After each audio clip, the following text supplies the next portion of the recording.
விசாகம் நட்சத்திர பலன் வேர்ஸ்ட் டே. இன்று மிகவும் கவனமாக இருக்க வேண்டிய நாள். முக்கிய முடிவுகளை தவிர்க்கலாம். ஜென்ம தாரை முதலாவது நட்சத்திரம். இன்று மன அழுத்தம் அதிகம், அமைதியாக இருங்கள். தெய்வம் சிவன். மந்திரம் ஓம் நமசிவாய. நிறம் வெள்ளை. நேரம் காலை 6 முதல் 7 வரை. பரிகாரம் 5 நிமிடம் அமைதியாக அமர்ந்து 27 முறை மந்திரம் ஜபிக்கவும். பிறந்த நட்சத்திர நாளில் 16. தெய்வம் துலா ராசி. விசாக நட்சத்திரத்தில் பிறந்த நீங்கள் திருச்செந்தூர் முருகனை கும்பிடுவது ரொம்ப விசேஷமாக இருக்கும்.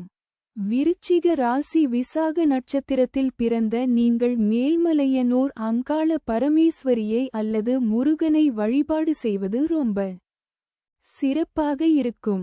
சென்று வழிபாடு செய்வதன் மூலம் வாழ்க்கையில் நல்ல மாற்றங்கள் உண்டாகும். தடைகள் துன்பங்கள் குறையும். உடல்நலம் மேம்படும். குடும்பத்தில் ஒற்றுமை மகிழ்ச்சி அதிகரிக்கும். தொழில் வேலை வியாபாரத்தில் முன்னேற்றம் உண்டாகும்.